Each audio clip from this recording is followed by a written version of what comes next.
Salut la team Major Prépa, je vous souhaite tout d'abord une excellente année 2024, beaucoup de bonnes choses, beaucoup de bonheur et beaucoup de réussite, que vous soyez en prépa, que vous n'y soyez pas encore ou que vous l'ayez déjà terminé. Ce début d'année 2024 pour Major Prépa, c'est l'occasion de souffler la deuxième bougie de Paroles de Prépa. C'est une série de podcasts qu'on avait initiée le 9 janvier 2022 avec un premier épisode dédié à Mathis, que vous connaissez sans doute mieux sous le nom de Kinori. 2 ans et 13 épisodes plus tard, Paroles de Prépa totalise aujourd'hui plusieurs centaines de milliers de vues sur YouTube et plusieurs dizaines de millions sur TikTok et sur Instagram. Et j'ai surtout l'impression que c'est devenu la série la plus iconique de la chaîne. Je le vois bien quand je vais en école ou dans les prépas. En général, la première chose dont vous me parlez, c'est le dernier épisode qui est sorti. Et à la base, quand on avait initié le projet Paroles de Prépa fin 2021, c'était pour répondre à un double objectif. D'abord, tordre le cou aux idées reçues. La première, c'est que la prépa, c'est absolument horrible. En réalité, pas du tout. Et d'ailleurs, selon la dernière enquête de l'EDEC, 94% des étudiants qui sont passés par la prépa le referaient s'ils avaient l'occasion de le faire. Alors les premiers épisodes étaient plutôt consacrés au prépa game, que ce soit pour Kinori ou pour l'épicière aussi qui était active sur YouTube avec des chaînes pour les prépas.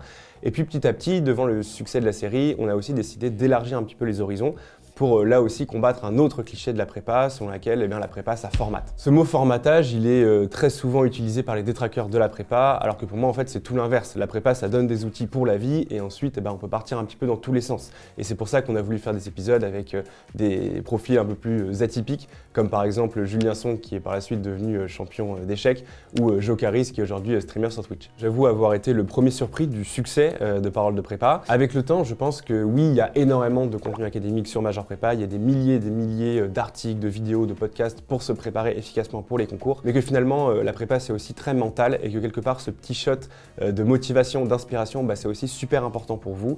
Et voilà, je pense que mine de rien, Paroles de Prépa est aussi d'utilité publique, que ce soit pour les lycéens qui s'intéressent à la prépa, mais aussi pour les préparationnaires qui ont besoin de garder le cap pendant ces 2 années un petit peu difficiles. Pour cette nouvelle année 2024, on vous propose un petit best-of des 2 premières saisons de Paroles de Prépa. N'hésitez pas à nous dire dans les commentaires quel épisode vous avez préféré. Et d'ailleurs, n'hésitez pas également à nous proposer des noms pour les prochains épisodes pour la saison 3 de Paroles de Prépa. Bon visionnage et encore très bonne année 2024.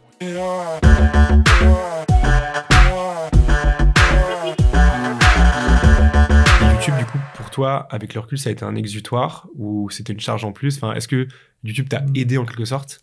Ou est-ce que tu penses que c'était un truc en plus et que... Bien sûr, YouTube m'a aidé beaucoup. Surtout par le soutien des gens qui me suivaient, qui était énorme en fait. Sur YouTube, il y avait beaucoup de messages encourageants, de personnes qui croyaient en moi, donc c'était très encourageant. Et YouTube, ça m'a permis de penser un peu à autre chose aussi.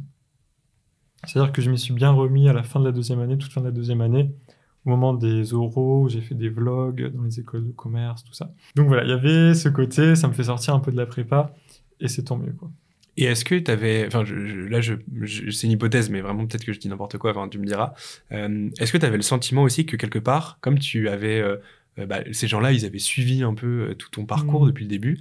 Est-ce que tu as l'impression de leur devoir quelque chose, en tout cas de ne pas vouloir les décevoir? Est-ce que tu avais peur, par exemple, je sais pas si tu ratais tes concours et que tu devais cuber, est-ce que tu avais peur de...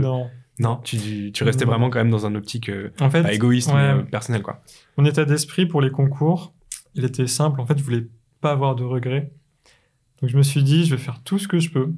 Je vais travailler autant que je peux. Je vais pas mettre de limites. Et j'aurai l'école que j'aurai. Et j'en serai content. Et je ne ferai pas une 3e année. C'était surtout ça. T'étais vraiment... Okay. Voilà, j'avais tellement marre que je voulais tellement pas faire de 3e année que je me suis dit, j'y vais à fond, je donne tout maintenant. Si j'ai pas une très bonne école, c'est pas grave. Je serai quand même content là où j'irai. Donc c'était avec ce mindset-là que je suis allé au concours. Et c'est ce mindset-là que j'ai présenté sur ma chaîne. J'ai dit, j'irai à l'école que j'aurai. Et on verra bien. En fait, ce que tu apprends en prépa, ce qui est cool avec la prépa, c'est que même si tu fais une mauvaise entre guillemets prépa selon toi tes critères de satisfaction, tu vois, t'es pas très satisfait de ta prépa, t'as quand même dû passer 2 ans à bosser pour un objectif, devoir t'organiser un petit peu comme possible, développer des méthodes et tout. Et ce truc-là, c'est un truc qu'inconsciemment tu es capable de réactiver à peu près comme tu veux. Pas de façon certainement pas aussi bien que ce que tu faisais en prépa, tu vois, de te poutrer la gueule jusqu'à minuit pour travailler tes DS de maths. Mais par contre, il y a plusieurs choses que j'en ai tirées. La première chose, c'est l'approche théorique des sujets. On chie beaucoup dessus en entrepreneuriat parce qu'on dit la pratique. En vrai, c'est ça dont je te parlais quand je disais que c'est un avantage comparatif vraiment de ouf, d'avoir tout ce background académique, c'est que tu es capable d'avoir un raisonnement logique sur des sujets et de décortiquer des trucs, particulièrement avec ce que tu apprends, la philo, les dissertes de géopo et tout. Enfin, moi, des trucs que j'ai eu qui m'ont beaucoup aidé là-dessus. À structurer une approche, à pas de jeter tête baissée dans les sujets. Tu dis, ok, peut-être que ce truc-là, c'est pas. Si tout le monde fait comme ça, c'est peut-être pas forcément une bonne idée. Donc tu décortiques le truc, boum boum, tu sais cadrer les trucs. Une approche très rationalisée d'un truc assez complexe où il y a plein de facteurs à prendre en compte, quoi. Donc ça, c'est vraiment le principal truc. Je pense que c'est 80% de ce que j'ai tiré, c'est être capable de décortiquer des sujets et avoir ce background académique. Et en fait, tu réalises quand tu montes une boîte et que tu rencontres des gens que beaucoup de gens ne l'ont pas, ce truc. Et c'est ça, en fait, c'est pour ça que le conseil en stratégie, c'est la conséquence logique de cette prépa. C'est parce qu'on te demande de faire exactement la même chose, mais différemment, tu vois, avec des contraintes sur plein de différentes. sujets. En fait, c'est ça, finalement. Mais tu vois, il y a une critique qui est super souvent formulée à la guerre de la prépa qui est ça formate. Tu vois, c'est le mot vraiment, ça te met dans un format, un moule, machin.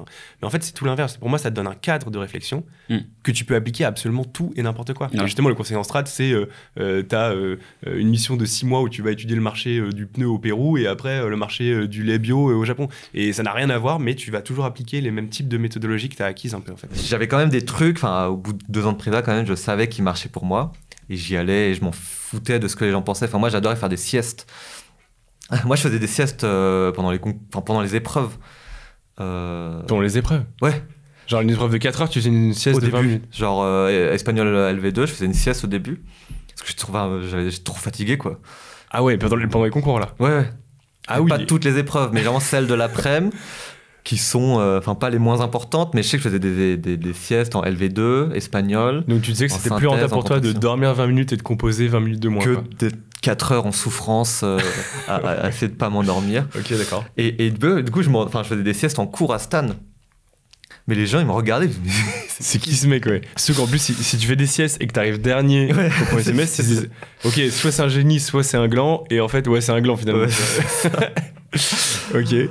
Mais du coup, moi, je m'en foutais. J'étais en mode, c'est bon. Moi, je sais que ça marche tu sais pour moi, ce que tu veux, je le fais, j'ai pas envie d'être fatigué. Et au final, je finis Stan 11e de la classe. Donc, t'es passé de 40e à 11e? Ouais. En 2, je suis bien content. Moi, ce que j'aimerais comprendre, c'est le moment précis où tu t'es levé un matin et tu t'es dit, vas-y, viens, j'arrête mon taf et je deviens streamer. J'avais cette idée-là. On est en 2000... attends, c'est quoi les années? Covid 2020, je bosse comme un malade, parce qu'avec le Covid, les banques ont performé de fou, et donc j'ai une année très très dure au taf. 2021, du coup, j'ai fait une année de fou en 2020. Je suis extrêmement déçu de comment c'est rewardé et ça par Goldman. Donc je commence par la boîte, et je commence à me dire, est-ce que je ferais pas autre chose? Parce qu'il faut savoir que quand tu es en finance, ton bonus à la fin de l'année, au-delà du cash qui arrive sur ton compte en banque, c'est un... Comment ça s'appelle? C'est la reconnaissance note. de... Voilà, c'est ta note sur 20. C'est ta note, la reconnaissance de ton taf. Exactement, t'as raison. Donc, tu essaies toujours de te comparer aux autres, tu vois. Et en fait, le chiffre, tu t'en fous, que ce soit 200, 300, 100, 60, j'en sais rien, tu vois. C'est plus, mais toi, donc tu essaies de savoir, toi, tu as eu combien? Ah, ok, donc ça veut dire qu'ils me considèrent pas comme très important. Et voilà, tout le monde se compare un peu comme ça. Voilà. Bon, bref, je vois que je suis pas rewardé. Enfin, en tout cas, j'estime ne pas être rewardé à ma valeur. Et ça me fait me poser des questions en 2021. Et avec mes potes, on se retrouve tous les samedis, on se fait une grosse lane chez moi. C'est-à-dire qu'on se met à 5 comme ça pour jouer à League of Legends. On arrive tous les samedis après. Et je commence à vraiment aimer le jeu. Et à ce moment-là, je suis platine, je suis dans le top 15% des joueurs, donc c'est pas fou. Et je me rends compte que le jeu est hyper challengeant intellectuellement, quoi. Et que mes potes, pareil, qui font des études de fou, médecine, vétérinaire, et ça, on n'arrive pas à vraiment comprendre le jeu.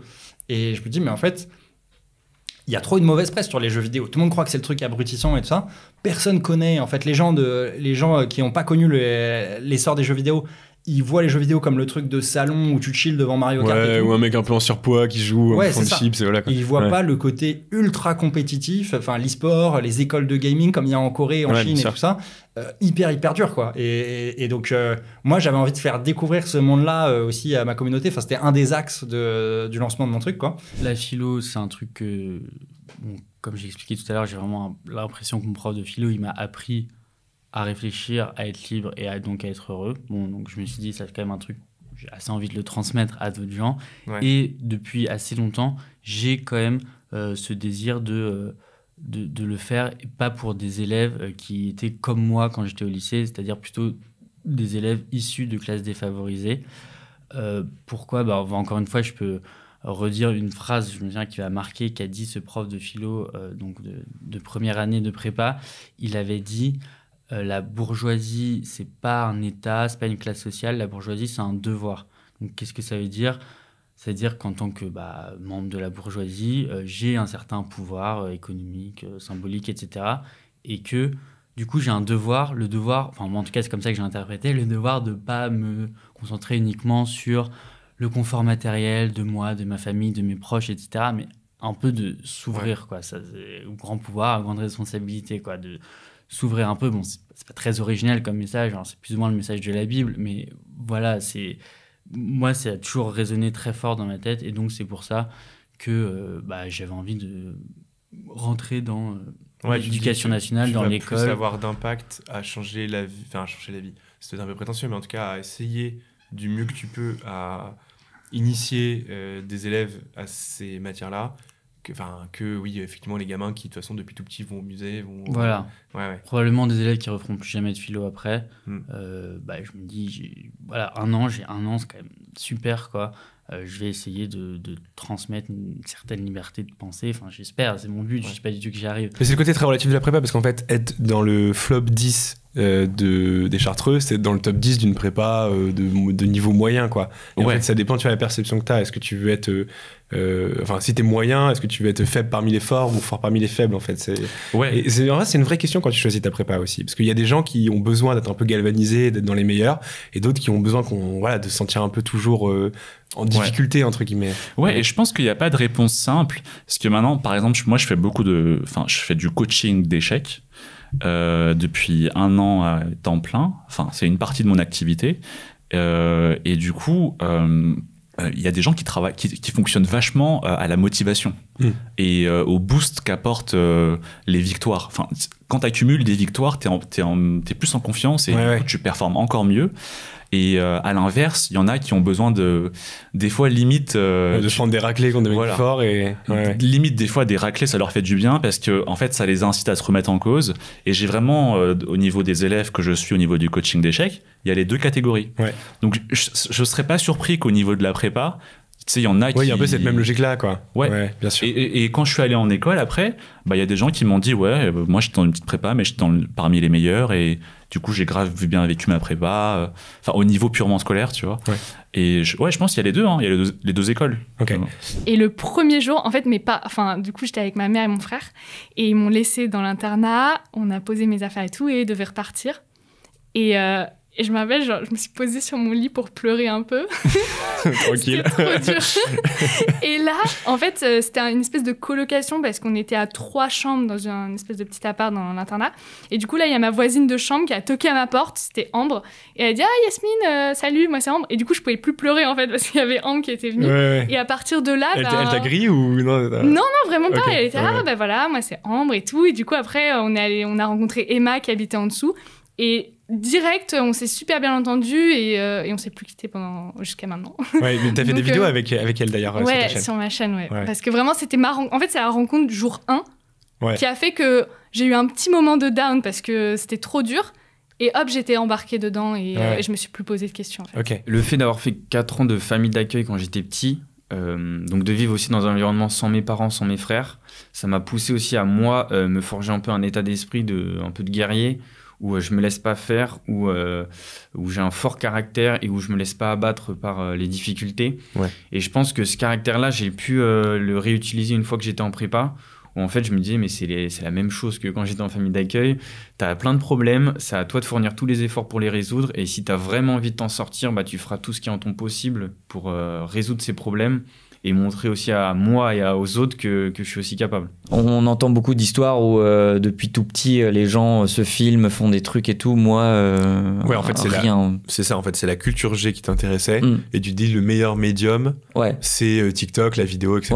Par contre, je prends très vite plaisir à le faire. D'accord. Je prends très vite plaisir à le faire. Alors pas au tout début parce que j'étais un peu dans une logique. Vas-y, je me teste, publie plein de trucs, à voir s'il y a des trucs qui marchent. À partir du moment où j'y ai un peu plus réfléchi, ça a plus pris et je me suis dit faisons-le. Après,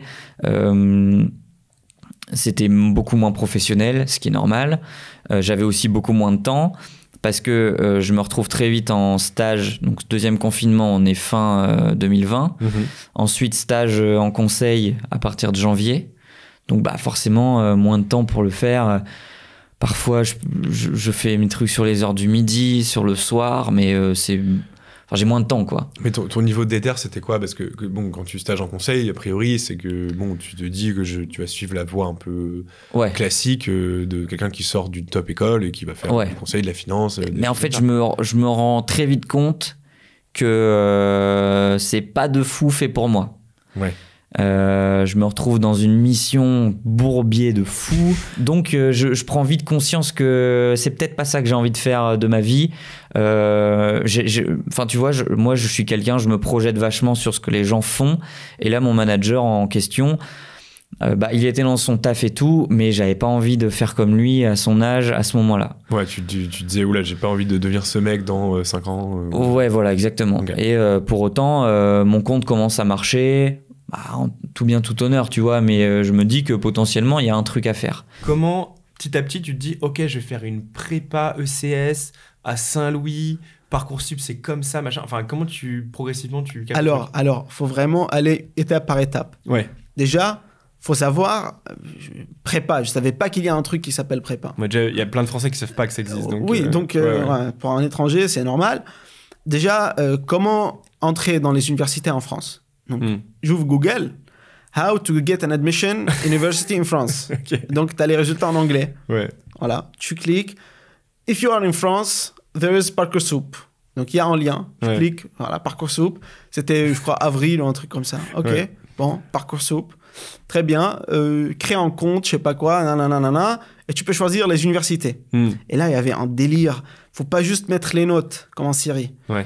Il faut mettre les activités extrascolaires, il y a l'aide de motivation, là, je sais pas quoi. Ouais. Et pour les lettres de motivation de mes bourses, mais j'avais 2 pages comme ça remplies de trucs. Oui, alors que là, c'est hyper court. Alors là, c'est 200 lettres, je sais pas quoi. Et moi, je m'arrive pas à m'exprimer en français assez bien pour exprimer mon histoire en 200 lettres, tu vois. Oui, bien sûr. Donc, c'était vraiment un truc... mais de quoi vous parlez, tu vois. Ouais. C'était vraiment un rythme robotique. Et je pense que j'étais devenu matrixé par les cours. Ouais. Juste une anecdote liée au travail. Dans l'entrepôt, on avait des tire-palettes. Je sais pas si tu vois ce que c'est. Oui, très bien. Ouais, un truc qui permet de porter des grosses palettes. Quoi. Ouais, okay. Une fois, en fait, quand t'as pas l'habitude d'en conduire un, tu sais pas comment t'y prendre, enfin, tu défonces tout sur le passage, des cartons et tout. Donc, il y a les gars expérimentés, ils disaient, ouais, ça va venir avec le temps. Sauf que j'avais honte, en fait, de casser des cartons avec mon tire-palette. Ouais. J'étais tellement matrixé par les maths. J'avais fait un sujet sur les polynômes de Chebyshev, je crois, la veille. Ouais. Et c'était avec des cosinus, des sinus. J'ai établi un modèle du tire-palette qui impliquait 2 points. Ouais. Il y a le volant là. Oui. Et donc, j'ai posé le rapport de vitesse entre les 2 points au moment du tournant. Ouais. Et qui était défini par le cosinus de l'angle du volant que tu tires. Et en gros, j'ai fait ce problème, j'ai fait une étude sur le tire-palette. Une grosse étude qui s'est allée sur 3 pages. Et je me suis amené avec ça, avec cette feuille au travail le lendemain. Ouais. J'étais devenu le meilleur conducteur de tire-palette de tous les temps. Ce qui est intéressant, c'est que en fait, j'interroge beaucoup de gens qui sont sortis de la prépa en 2015, 2016. Et je voulais savoir, qu'est-ce que ça fait, tu vois, une prépa où, en fait, t'as pas beaucoup de ressources sur Internet, t'as pas un smartphone tout le temps à portée de main, t'as pas tout le monde qui pianote sur des ordinateurs, tout le monde prend ses cours à la main. Est-ce que t'as l'impression, alors je sais pas si t'as encore un écho très fort de ce qu'est la prépa aujourd'hui, mais est-ce que t'as l'impression que c'était un peu différent dans l'approche, notamment des matières très vivantes comme la géopolitique, il y avait moins de ressources aussi, il y avait pas major prépa. Est-ce que c'était différent, à ton avis? Je pense que c'était différent. Je pense qu'en fait, sur certaines matières, en fait, on n'a pas besoin d'avoir Internet, etc. Enfin, les maths, ça bouge pas. Les maths, les langues, et encore les langues, encore. Oui, il y a des civiques quand même. Ouais. Oui, mais globalement, on était très, très concentrés uniquement sur les études. Je me souviens, je me levais à 7h du matin et je travaillais jusqu'à 23h. À 23h, je me couchais. J'avais pas la télé, j'avais pas tout ça, en fait, ce que je peux faire aujourd'hui sur mon téléphone, etc. Mais par contre, je pense que sur la géopolitique, notamment, c'est sûr qu'aujourd'hui, ça doit être beaucoup plus riche parce qu'en fait, on apprenait des choses qui nous étaient apprises par les professeurs, mais c'est tout. Oui, c'est ça, c'est plus figé. Ouais. Ok. Mais bon, après, je te rassure, sur le côté vraiment bosser un petit peu tout le temps, ça n'a pas trop bougé. Et tu disais quand même que t'as pas mal vécu ta prépa, pourtant tu travaillais quand même ardemment, on le comprend bien. Bon, ça pour le coup, ça n'a pas trop changé par rapport à la prépa d'aujourd'hui. Mais est-ce que dans ton optique, c'était vraiment la finalité de la prépa, c'est intégrer la meilleure école possible, et d'ailleurs un peu HEC ou rien? Ou est-ce que tu voyais aussi un peu ce côté émulation intellectuelle, j'apprends plein de trucs, c'est très riche? En fait, je dirais que c'était vraiment les deux. Donc, j'avais envie d'intégrer la meilleure école possible. Après, c'était pas HEC Orient, mais j'avais envie quand même d'intégrer une bonne école. Après, franchement, c'était tellement riche pour moi personnellement d'apprendre tellement de choses, d'être hyper structuré, d'être toujours challengé, d'aller vers toujours m'améliorer, que je dirais que c'était vraiment moitié-moitié en fait. Ce serait intéressant de répondre dans l'optique qu'est-ce que la prépa m'a apporté. À part les débuts de calvitie, mais du coup, je pense que c'est tout d'abord un excellent ascenseur social. Je pense que il y a pas moyen dans une autre filière que la prépa que j'ai, parce que moi je me rendais pas compte, mais genre moi mes amis avec qui j'étais, qui me connaissaient quand j'étais au lycée encore, que je parlais mal français, un mec qui est arrivé en France, qui parle pas français, qui vit dans un logement social et dont les parents ont des aides de l'État. Il peut finir à HEC Paris, quoi. Il finit à HEC McKinsey. Ouais. Par quel autre système est-ce que c'est possible outre la prépa? Impossible.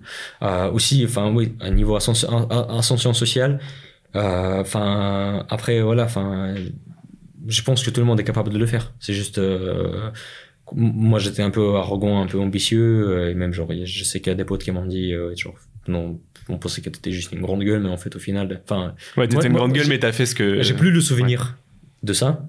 Mais apparemment, quand j'avais 17 ans, j'étais là, sur parole, je devais conquérir le monde, mais en fait, en fin de compte, je pouvais même pas me payer un grec, tu vois. C'était un peu ça. Mais du coup, là, maintenant, j'ai parlé à un pote, par exemple, du coup, qui m'a fait un peu ce reproche. Il me dit, ouais, par contre, maintenant, franchement, je te respecte parce que. Ouais, t'as fait ce que t'as dit, quoi. T'as dit, tu l'as fait, quoi. Ouais. Mais je me considère pas comme un cas particulier. Je me considère pas comme quelqu'un d'exceptionnel, je ne considère pas avoir des capacités intellectuelles exceptionnelles. Et je pense que le système de prépa, c'est incroyable. Il faut juste un peu de volonté. Puis, humainement, ça te forme. C'est la première fois de ta vie où tu te fixes vraiment un objectif et tu vas vers cet objectif. Et tu fais tout. Ça forge vraiment le mental, ça crée un tronc à l'intérieur de toi qui fait que, voilà, t'avances. Tu fais quelque chose qui va te servir à l'avenir.